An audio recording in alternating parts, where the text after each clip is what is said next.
Aujourd'hui, dimanche 26 octobre, l'ensemble de la flotte des trois classes, c'est-à-dire les ultimes, les IMOCA et les classes 40, vont prendre le départ au sein de conditions météorologiques toujours agitées et la navigation en Manche s'annonce ainsi toujours délicate.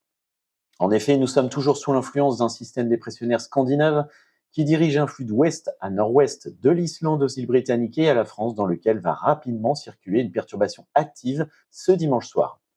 Le départ va donc s'effectuer sous un vent de secteur ouest assez fort, autour de 20 nœuds avec des rafales de 25 à 30 nœuds. La mer est globalement agitée avec des vagues d'1,50 m à 2 mètres au large de la baie de Seine. Rapidement pour ce dimanche soir et cette nuit de dimanche à lundi, le contexte météo va devenir beaucoup plus perturbé avec un vent qui prendra de la gauche, c'est-à-dire qu'il va s'orienter progressivement à l'ouest-sud-ouest et nous attendons le passage d'un front pluvieux. Ce vent donc se renforcera et atteindra très probablement les 30 nœuds en vent moyen et les rafales culmineront entre 35 et 45 nœuds. La mer deviendra forte avec des vagues de 3 mètres à 3,50 m. La sortie de Manche pour les IMOCA prévue dans le courant de la matinée de demain lundi s'effectuera sous un vent d'ouest-nord-ouest autour de 20 à 25 nœuds en vent moyen toujours et encore sous des rafales proches de 30 nœuds. La mer restant forte avec des creux moyens de l'ordre de 3 mètres.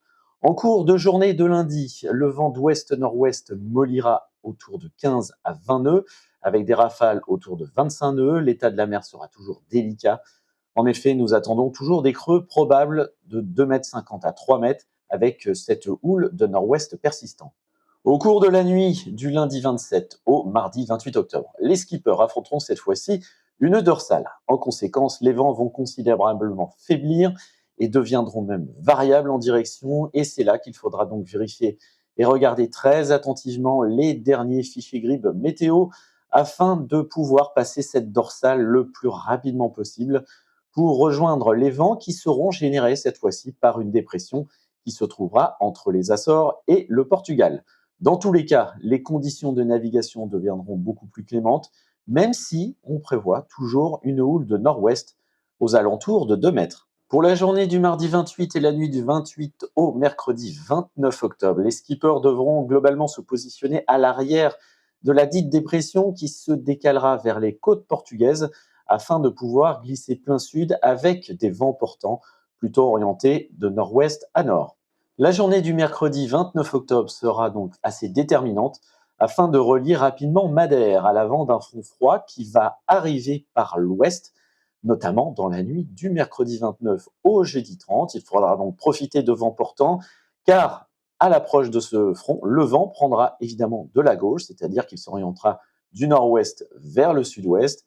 Les conditions de mer seront donc plus hachées avec un vent de nord-ouest qui s'orientera donc progressivement au sud-ouest et qui se renforcera avec donc de bonnes rafales à prévoir. Le front froid traversera la flotte au cours de la journée du jeudi 30 octobre avec un vent de sud-ouest assez soutenu s'orientant au nord-ouest à l'arrière et faiblissant.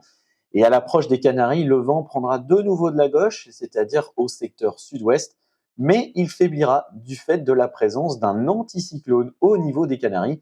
Le but sera donc très probablement d'aller chercher le vent d'est à nord-est qui est beaucoup plus sensible le long de la côte africaine, notamment du Sahara occidental.